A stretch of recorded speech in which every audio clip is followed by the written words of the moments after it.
हरे कृष्णा।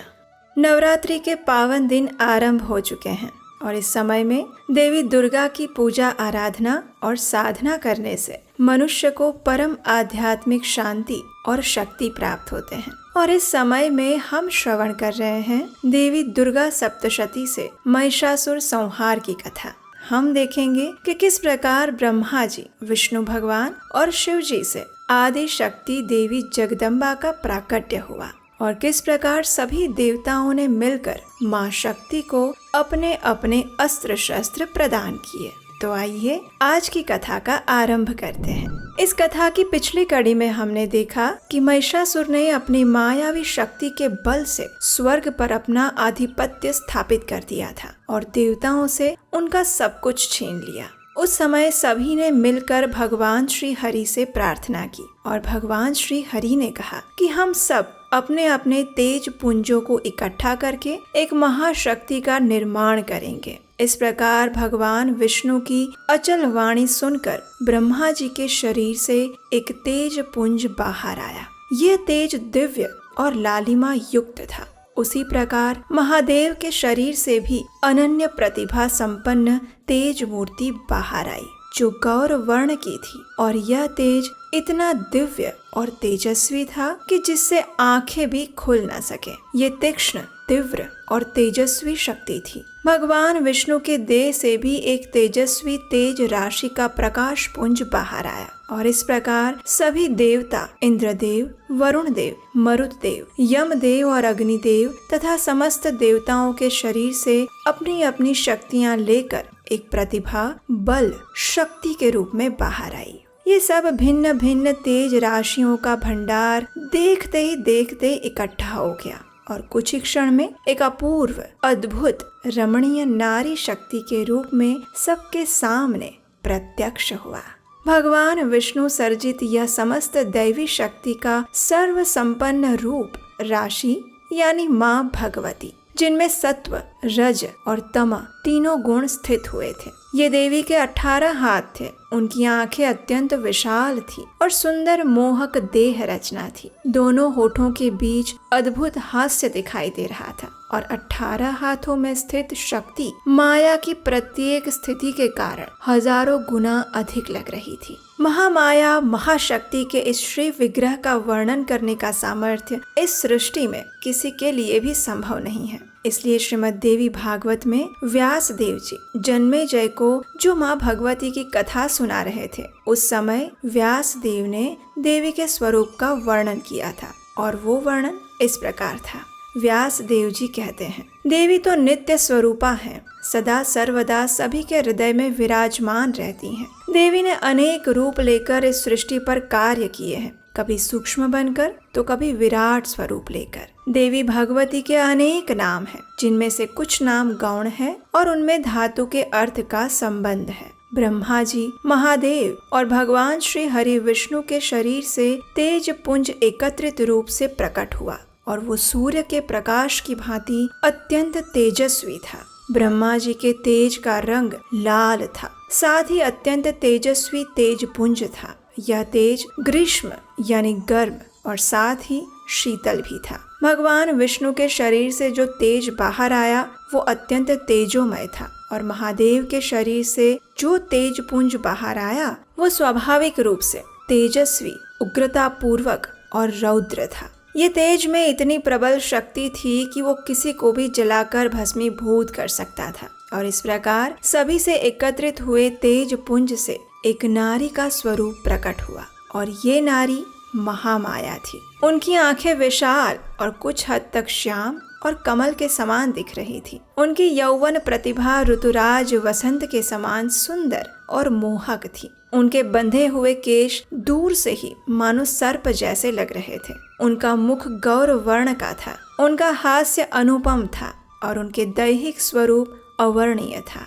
अब ये देवी का अद्भुत रूप देखकर सभी ने उनको प्रणाम किया और अपने अपने अस्त्र शस्त्र देवी के चरणों में समर्पित करने लगे। क्षीर सागर से निकले हुए हर प्रकार के अद्भुत अस्त्र और शस्त्र देवी के चरण कमलों में रख दिए गए। समुद्र देव ने महामाया को दिव्य वस्त्र आभूषण अर्पित किए। विश्वकर्मा ने देवी के हाथों के कनक और कमरबंद दिए, तो त्वष्टा ने देवी के चरणों की पायल और गले का हार अर्पित किया। वरुण देव ने कमल दल की माला देवी के चरणों में भी रख दी, और ये वही कमल दल की माया है जिसे वैजयंती माला भी कहते हैं। अब भगवान विष्णु ने अपने चक्र से एक दूसरा चक्र अलग करके देवी को भेंट किया। महादेव ने अपने त्रिशूल में से अन्य त्रिशूल उत्पन्न कर देवी के चरणों में रखा। वरुण ने शंख, अग्निदेव ने अपनी शक्ति और शतग्नि, वायुदेव ने अपना दिव्य धनुष और साथ ही अनगिनत बाण महादेवी को अर्पित किए। इंद्रदेव ने अपना वज्र और एक दिव्य घंट देवी महामाया के चरणों में रख दिए। कुबेर ने मधु से भरा हुआ सोने का एक पात्र और सूर्य ने अपनी अनगिनत किरणें देवी के चरणों में अर्पित की। सभी ने अपने अपने अस्त्र शस्त्र प्रदान करने के बाद देवी से प्रार्थना करने लगे। देवताओं ने कहा, हे महामाया, आप ही शांति, पुष्टि, बल और शक्ति हैं। आप ही रुद्राणी, आप ही महामाया है। आपको कोटि कोटि वंदन है। हे जगदम्बा, हमें शक्ति, शांति और बल प्रदान कीजिए। हमारा कार्य पूर्ण कीजिए। हे माता, आप ही कालरात्रि हैं। आप ही इंद्राणी और आप ही सिद्धि, बुद्धि और वैष्णवी हैं। आपके चरणों में हमारा सहस्त्र नमन है। इस प्रकार माँ की वंदना करते हुए सभी देवताओं ने देवी से कहा, हे माँ भगवती, कृपया दुष्ट और दुराचारी इस महिषासुर का नाश करके हमारी सहायता करें। हमें मन की शांति प्रदान करें। देवताओं की दयनीय स्थिति देखकर माँ भगवती ने उनको सांत्वना देते हुए कहा, हे देवगण, आप सभी निर्भय हो जाइए। उस दुष्ट महिषासुर का मैं शीघ्र ही नाश करूंगी। इतना कहते ही माँ भगवती जोर जोर से हंसने लगी और देवताओं को कहती रही, अब आपको किसी भी बात की चिंता करने की आवश्यकता नहीं है। और इतना बोलते ही माँ भगवती पुनः अट्टहास्य करने लगी। माँ भगवती की हंसी से सारी सृष्टि कांपने लगी, पर्वत डोलने लगे, दिशाएं भीषण बनी, चारों ओर एक अद्भुत ध्वनि गूंजने लगी, समुद्र की लहरें उछलने लगी। माँ भगवती महामाया के इस अट्टहास्य की गूंज से हवा भी कांपने लगी। सभी दानव भयभीत होने लगे और वो समस्त दिशाओं में गूंजने लगी। ये गूंज दूर बैठे महिषासुर के कानों में भी पड़ी और जिसके कारण वो क्रोधित होने लगा। उसने अपने एक दूत से कहा, ये कौन मूर्ख है जो इतना जोर जोर से हंस रहा है? जाओ पता लगाओ, ऐसी भयंकर हंसी किसकी है और कौन इतना जोर से हास्य प्रदर्शित कर रहा है। महिषासुर का दूत हंसी की गूंज की दिशा में आगे बढ़ते हुए माँ भगवती के पास जा पहुंचा। देवी का ऐसा स्वरूप और आकृति देखकर वो स्तब्ध रह गया। अवाचक होकर वो कुछ भी नहीं बोल पाया और वहां से वापस आ गया। उसने महिषासुर को महाशक्ति के सौंदर्य का वर्णन किया।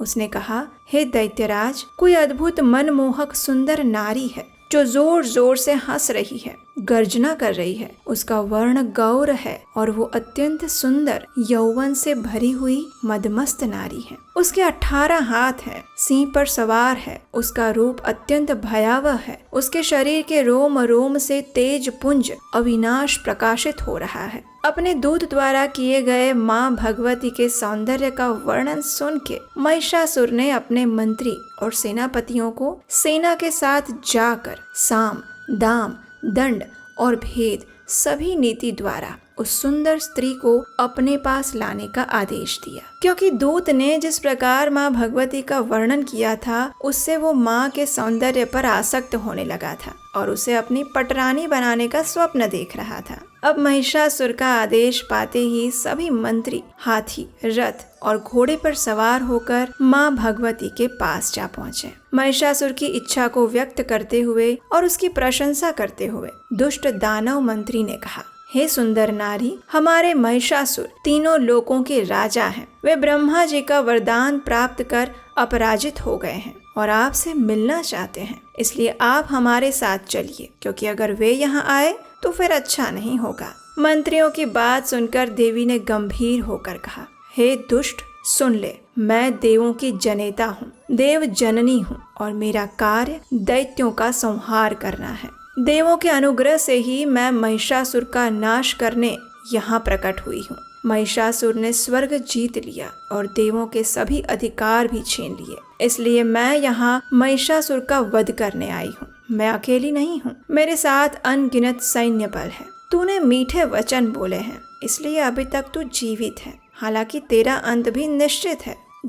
जाकर कह दे अपने महिषासुर से कि अगर उसे जीवित रहना है तो इसी क्षण स्वर्ग को छोड़कर सीधा पाताल लोक में चला जाए। प्रलय के कारण उद्भव होने वाली अग्नि से बचने की तनिक भी इच्छा हो तो पाताल लौट जाए, और मेरे कथन की अवगणना की तो उसके साथ मेरा युद्ध निश्चित है, और मैंने लड़ना आरंभ किया तो फिर मैं उसे छोड़ूंगी नहीं, उसका संहार करके रहूंगी। अरे दुष्ट मंत्री, तेरे महिषासुर की बुद्धि भ्रष्ट हो गई है क्या? जा उसे कह दे, लड़ने की अगर प्रबल इच्छा हो तो आ जाए, मैं तैयार हूँ। उसके जैसे अनेक दुष्ट पापी और नराधमों को मैंने यमलोक पहुँचाया है, और साथ में ये भी बता देना कि तू अभिमानी है, तू पापी है, दुराचारी है। ब्रह्मा ने तुझे वरदान दिया है तो किसी का भला करने के लिए दिया था, लेकिन गर्व में समझ लिया कि तुझे कोई नहीं मार सकता। स्त्री जाति को तू निर्बल मानता है और उसी के हाथों मृत्यु भी तूने मांग ली। तो ले, मैं तेरे सामने युद्ध करने के लिए खड़ी हूँ, आ जा यहाँ। देवी की चेतावनी सुनकर महिषासुर के सभी मंत्री ने कहा, हे देवी, मुझे लगता है कि तू अभिमानी स्त्री हो, और वैसे भी तुम एक तुच्छ स्त्री ही तो हो, और हमारे महिषासुर तो एक महाप्रतापी दैत्य हैं। तुम तो एक कोमल नारी हो और वे कठोर दैत्य श्रेष्ठ हैं। महिषासुर के साथ युद्ध करना तो दूर की बात है, उनके सामने भी तुम खड़ी नहीं रह पाओगी, और वैसे भी एक स्त्री के साथ युद्ध करना हमें शोभा नहीं देता। तुम्हारी बातें और तुम्हारे सुर से मुझे भी क्रोध आ रहा है। महिषासुर का मुझे आदेश नहीं है, इसलिए मैं यहाँ चुपचाप खड़ा हूँ, अन्यथा कब का तुम पर हथियार उठा चुका होता। अरे ओ सुंदर और अभिमानी नारी, अगर तुम्हें सुख, समृद्धि, ऐश्वर्य भोगने का विचार हो और स्वर्ग की साम्राज्ञी का उच्च पद प्राप्त करने की इच्छा हो तो मेरा कहा मान लो और महिषासुर की पत्नी बन जाओ। ये सुनकर देवी अत्यंत क्रोधित हो गई। गर्जना करते हुए उन्होंने कहा, हे दुष्ट नराधम, तेरे महिषासुर पर मौत तांडव कर रही है। नारी को अबला समझकर अपना अधिकार स्थापित करना चाहता है। हाँ, मैं नारी हूँ, ये सत्य है। मैंने नारी का स्वरूप लिया है, उसके पीछे छिपे रहस्य को भी तू जान ले। मुझे ब्रह्मा जी के आदेश से नारी स्वरूप लेना पड़ा, और वो भी तेरे स्वामी का नाश करने हेतु। तेरा स्वामी बुद्धिहीन है, नीच है, जो मुझ जैसी महाविनाशिनी शक्ति को बांधने चला है। किंतु देखना, वो खुद ही इसमें बंद ना जाए, उसका ध्यान रहे। उसकी मृत्यु का समय निकट ही है।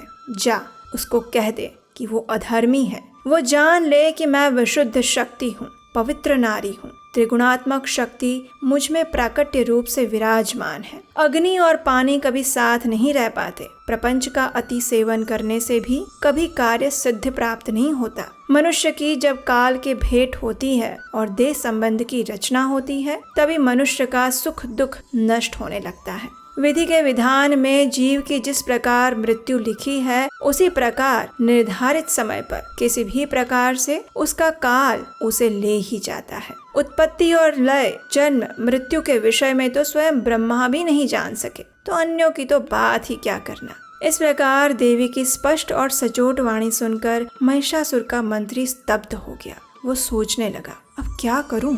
इसके साथ युद्ध करूं या फिर मेरे राजा के पास वापस चला जाऊं? मेरे राजा तो कामातुर हो गए हैं और देवी के साथ विवाह करना चाहते हैं, लेकिन किस मुंह से मैं उनके सामने जाऊं? इस प्रकार सोचते हुए उसने मन में निर्णय किया, मैं क्यों मध्यस्थी बनकर फंस जाऊं? राजा को जाकर स्पष्ट बता देता हूं, फिर उनको इस स्त्री के साथ क्या करना है वे स्वयं ही सोचेंगे। इस प्रकार महिषासुर का मंत्री महिषासुर के पास आया और देवी ने जो कुछ भी कहा था वो वृत्तांत महिषासुर को कह सुनाया। अपने मंत्री का कथन सुनकर महिषासुर भी थोड़ी देर के लिए सोच में पड़ गया और फिर गर्व के मद में चूर होकर उस महिषासुर ने अपने सलाहकार और मंत्रियों को तत्काल सभा में बुलाया। अब आगे महिषासुर क्या करेगा ये हम देखेंगे हमारी नवरात्रि कथा श्रृंखला की अगली कड़ी में। तो इसे सुनने के लिए अगर अभी तक आपने इस चैनल को सब्सक्राइब नहीं किया तो जल्दी से कर लीजिए, नोटिफिकेशन ऑन कर लीजिए, हमारे व्हाट्सएप ग्रुप और टेलीग्राम ग्रुप से जुड़ जाइए ताकि इसका नोटिफिकेशन आपको मिल जाए। इस कथा को लाइक कीजिए और अपने परिवार और मित्रों को शेयर कीजिए ताकि उन्हें भी इन कथाओं को सुनने का लाभ और पुण्य फल इस नवरात्रि के विशेष समय में मिल सके। अगर हमारे द्वारा किया जा रहा वैदिक और प्रमाणभूत कथाओं का प्रचार आपको सराहनीय लगता है तो आप भी इस प्रचार में हमारा सहयोग कर सकते हैं स्क्रीन पर दिए गए नंबर पर अपना आर्थिक योगदान भेजकर। तो चलिए फिर मिलते हैं कल इसी कथा की अगली कड़ी के साथ। हरे कृष्णा।